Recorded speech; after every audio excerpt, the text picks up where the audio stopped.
Hello, everyone, and welcome back to another episode of Put the Guidebook Down, Culture Travels podcast brought to you by me, Kiara, the creator, as your host. Today, we're going to talk about the version of you that comes home after a trip, maybe the one you don't recognize yet. This is going to be an episode all about how travel changes you, even when you don't realize it, maybe during the moment or when you come home. This episode is very personal to me because as someone who has lived abroad for 3 years and in very different countries, you got the Eastern European and then also Southeast Asian abroad experiences, going from not just Moldova to Indonesia, but Moldova back home to the States and then into Indonesia, then back to the States. It was a lot of whiplash and back and forth. And it was also the first time that I felt culture shock.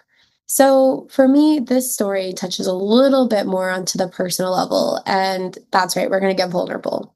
So I hope you're ready. I'm going to start today's episode off with more about my initial impressions when I came to Moldova.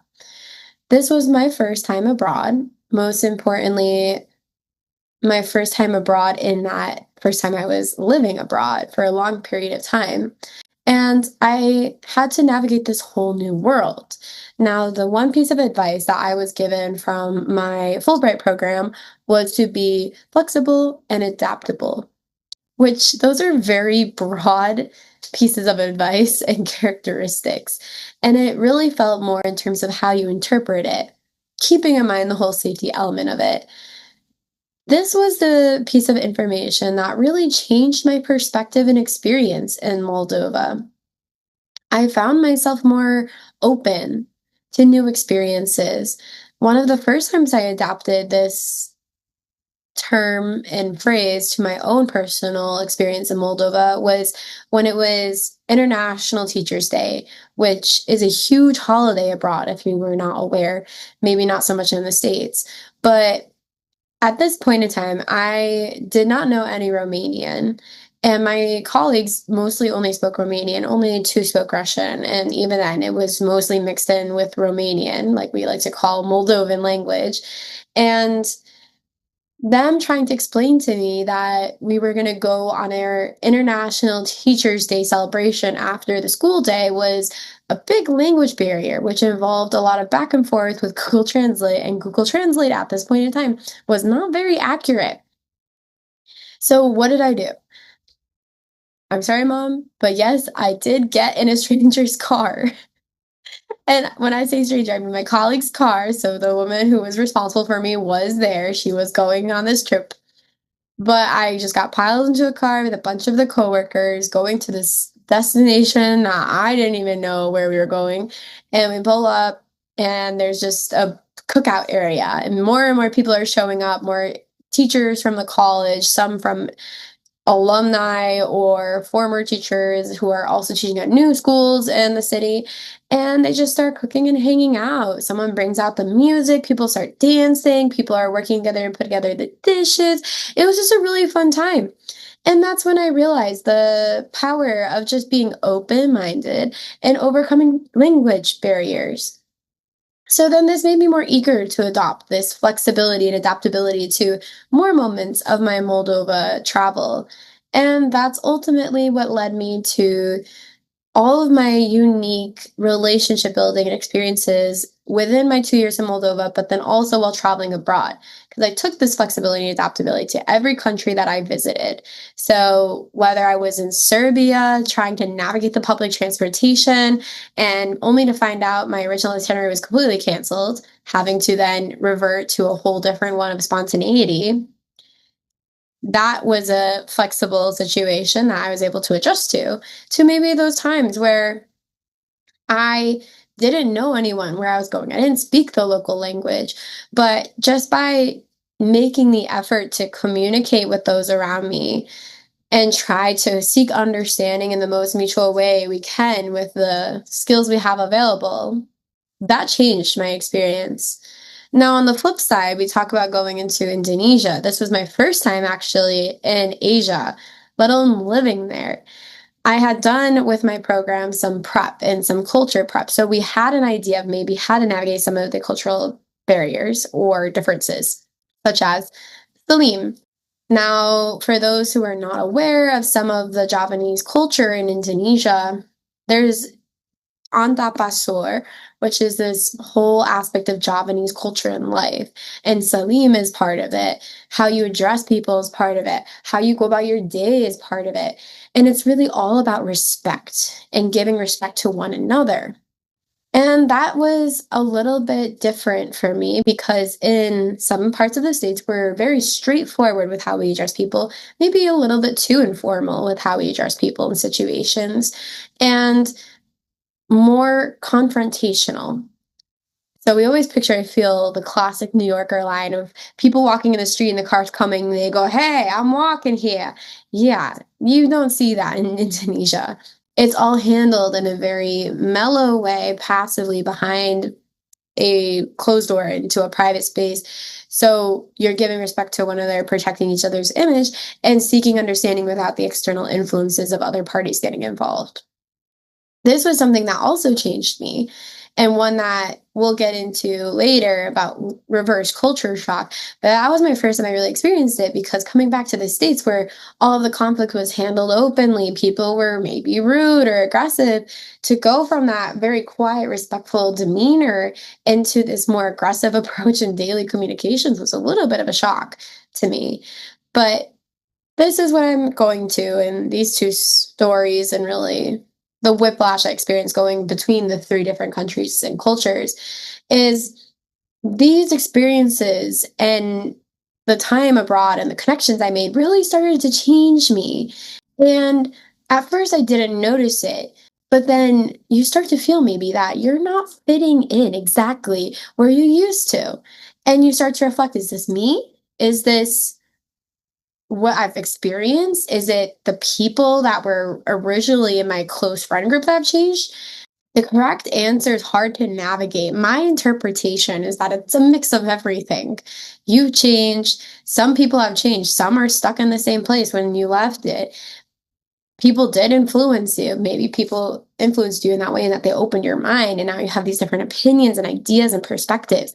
But the most important thing is that it's okay that you are different now from when you left, and that you did have some change. And when it comes to culture or travel, we like to see this as the personal growth that we want to see, that personal change, the positive perspective and open mindedness that you then take to all of your future connections, relationship building, and travel experiences. So let's get more into that, taking it to the next level of like the psychology of cultural exposure. How being immersed in a new culture shifts your instincts, maybe how language learning rewires the way you see yourself, and this idea of culture shock, right? I'm sure you've heard it. You've heard maybe reverse culture shock. They are real, and we're going to get into it. So let's go back to the first point more in terms of how being immersed in a new culture shifts your instincts. I talked about the whole adaptability and flexibility. That is something that is 100% true.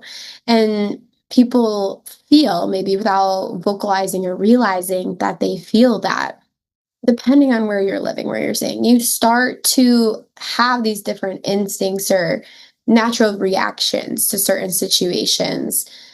For example, living in Moldova, in my city, the buses were never on time. Frankly, there was not really good bus schedules. It started to get better by year two when I was there, but still, it was very intuitional and local knowledge. Even the locals were like, the bus system here is bad. So, one of the big things was for me trying to travel into Yash, Romania, just to get into Romania to maybe be able to travel to other places or just to try to visit a new city, get out of the home city I was living. All of this was possible by either bus or train. Now, the train had only 2 to 3 departures a day. Now it's down to one. The bus was the marshrutka, the vans, and the schedule was not online. You literally just had to take a photo of the sign on the front of the car that had the departure times. Now, talking about instincts, there's no way to track if the car had already come or left for the bus. So you just had to trust your basic knowledge of travel, and now you're going to try to get there early to see if the car arrives early or leaves early. If you're going to arrive late, you know that you take the risk that you're going to miss the bus or the train. So, for example, with me, when I first arrived, I talked to the locals. I got the understanding that the bus to Yasha, Romania, they don't know the schedule. You just have to take a picture of the car's placard with the times. So I did that. I arrived there early, and sure enough, it arrives early and it departs within like 2 minutes. So sometimes right on time or early, depending on how full the car gets. So my first time was okay. I got on, and then I arrived to Romania. What I didn't realize, it's the same issue where you have to know the departure times from Romania back into the home city, otherwise you're stuck. So instinct was to try it again, talk to the local people who may have answers. When they don't have answers, you then try to go to Google. Google doesn't have the answers because they're not very online on that side of the world. So then you start to go to the bus station, wait, because that's your natural instinct. And when the bus doesn't show up, trying not to have that panic or anxiety and think about what other options you have. So in my case, I had times where the car did show up or times where it didn't show up. And the times where they didn't show up, I felt I had two options. I can either then try to navigate the train scene, or I can pay the really expensive fee to maybe try to find a taxi or car that would take me over the border, which I came to learn is not easy because of the border regulations and people not having data between Moldova and Romania, maybe not the proper documentation or passports, so very complicated. So eventually I did learn how to navigate the train because I had to. And with that, you had to learn which station you come into, how to get from there to my hometown, etc. But you find more openness to all of these last minute changes and shifts. So your instinct becomes more of, rather than just being proactive to your travel, you learn how to be intelligently reactive to the situation. So when something goes wrong or not according to plan, you instinctively start to go automatically to plan B, C, D, and E, and then start going down them and testing out if B is available. If not, then pursuing option C, etc. So you start to see changes like that, or maybe the gut reactiveness that comes to certain situations that you normally wouldn't have encountered when you're in the States or your hometown. Your instincts do change depending on the observations and data you collect by living in that other country. Now, the next one is really important to me as a linguist, is how language learning rewires the way you see yourself. But I also want to add the component in terms of how this language learning interprets how you see your world that you left, the one you're currently in, and then when you leave to return. Now, I think depending on what your native language is and the languages you learn, that impacts how you express yourself and how you see the world. And we see this a lot in linguistics with words that are not translatable from one language to another. The one that immediately comes to mind from my Romanian learning is the word dor. D-O-R. Now, dor is one of those words that cannot be translated into English because it's a feeling, a different type of feeling of longing, needing, a part of you is missing, but that's the closest you can get to the translation. But you can never express it the same way in English. So when Romanians, Moldovans, other people use dor, they're able to poetically express how they see someone or some aspect that's important to them in a way that maybe we can't express in English to that same caliber. We can get close, but we're never exactly going to replicate it. This was my first actual real life encounter as a linguist in language learning, because people would talk of this door to me, and I was never able to fully feel it, right? And this is a question I always ask people when I met them while traveling. I was like, oh, if you speak multiple languages, like, are you able to feel emotion in those other languages you learn secondly or thirdly to the extent that you feel in your native language. And I found that everyone had very different answers and interpretations, and that's the beauty of language learning. Some people were able to find that emotional connection, whereas others were saying like how they express the language was just cold or just felt like a robot reciting it. I think there definitely needs to be another whole episode on language learning and how deep it can go in terms of seeing the world yourself. But I find then that once you learn a language, you learn how to express how you feel, you think, or see things in your native language differently. So I can be more poetic and try to explain what door is to people, but they're never going to understand it unless they know door growing up. I think for me, language learning has made it a little bit confusing in terms of how I express myself and then also how I interpret the world. And I know for myself and some other multi language learners I've spoken to, we have not code switching, but the way you switch languages in your head depending on your situation you're in, but then also how you interpret or digest the information given to you in one language. So for me, in English, that's my native language. That's where I am most in the day to day now these days, being back in the States. But when I then am talking to someone maybe in an angry sense, or I am talking more about the history or my experience in Romania, Moldova. I switched to Russian, and I don't know if you can tell, but my accent changes a little bit. And I get really into it, and I start to see how my mind kind of shifts to certain topics and maybe how I view it just because of all the context that I took in while being there and learning the language. So you start to see different sides of yourself being expressed in different manifestations and verbiage depending on the languages you've learned and the curated experiences and perceptions you have behind it. So I'm going to leave that point there for you to reflect on. And we'll save the language learning discussion maybe as a three-part series into a later topic. The last one I really want to jump into is this idea of culture shock and reverse culture shock, as I mentioned earlier. Now, I feel culture shock, unfortunately, has this dramatic level tied to it because we tend to think of shock as this really big, dramatic instance or serious thing.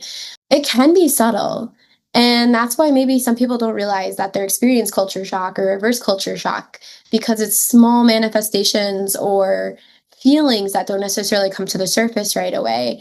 For me, I never experienced culture shock despite being abroad living abroad for the first time in Moldova and being dropped there, or between all of my travels until I was actually in Indonesia, again, Southeast Asia for the first time, and having gone from American culture and Moldovan culture into Southeast Asian culture without much knowledge around Southeast Asia and the day to day actions and how people carry themselves, I did have some shock with that. Now, again, it's not dramatic. I'm just going out it as the way that how you address people, even for starters. It's a small thing, but for me, it was something I had to get used to because they always use different terms for women, for men, and your age or social hierarchy. I don't want to say hierarchy, but like where you stand in society to address someone. And that's not, again, maybe from like an outsider's perspective, you're like, wow, you're ranking those people. No, it's just how they express the respect and address one another in their language and culture. So again, it's not a bad thing. It's just something that I had to get used to. And I mentioned earlier the whole adjustment to being respectful and how you handle confrontation in Japanese culture was different. So again, it falls unfortunately into this broad label of culture shock, which again, it doesn't have to be dramatic. It could be these small things, but it's again called culture shock. Now, on the flip side, culture shock to reverse culture shock. This is again coming from Indonesia where I had the most experience. And it leads into our closing of how you feel returning home, right? So I've talked to multiple people about this because they've asked me, Kiara, how do you adjust to being back home after you've lived in these different places for a long period of time? You've adopted the local language, you've adopted local customs, cultures, mannerisms, etc. How do you find your place in the home that you once left? Because the reality is, you coming home, notice that you don't fit in with the people you used to fit in on a day-to-day basis, maybe even your best friend. You feel disconnected from the environment that you're in, your home, and you feel different, or this dissonance to not really relating on the same level as you did before you left. That's that's reverse culture shock in a way, but it's also just you changing and being different from the person that you were before you left. And the way I was able to come to terms with this was actually from a video on Instagram.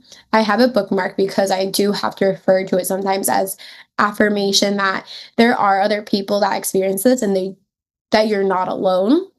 And it's something that I always share to anyone who messages me or asks what this is, like how to navigate it, because I feel the video captured it so perfectly.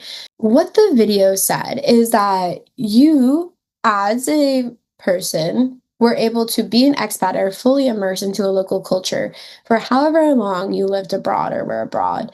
And you did as much as you could and were able to immerse into the local culture, but you'll never fully be that local person in that country.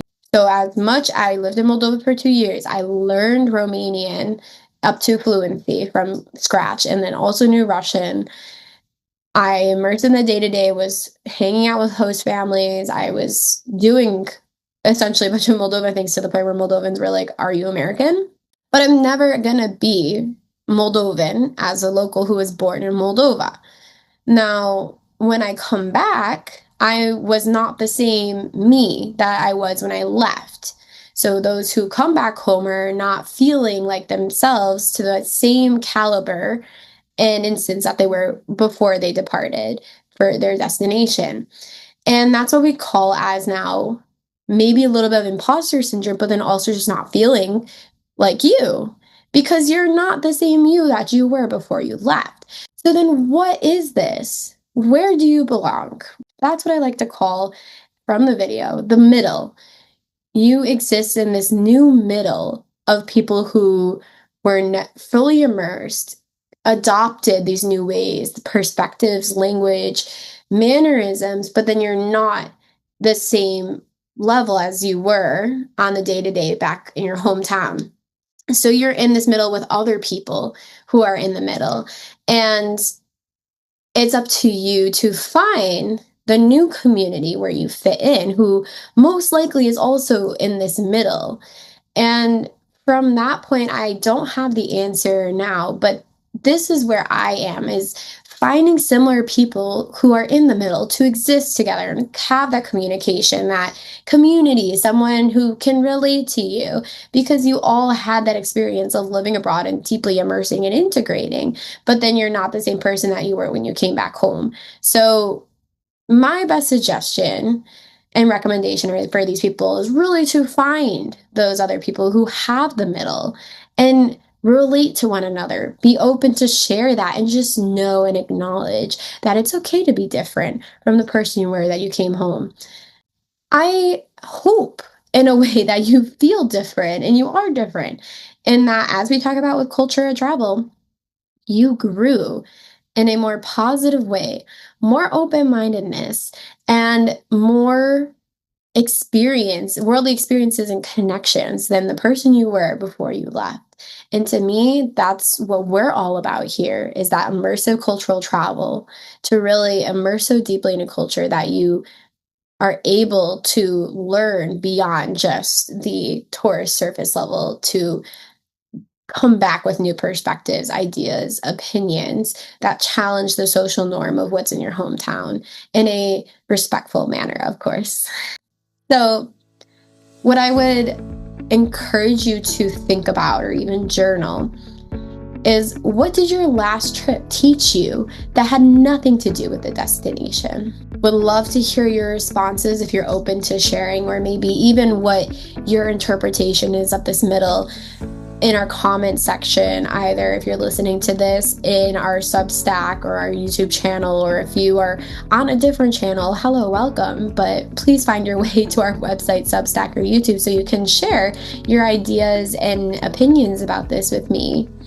But this is why we built Cultura Travel, because the trips that change you are the ones that we should be accounting for and focusing on, not just the ones that end up in your camera roll and end up back on Instagram with just a superficial caption.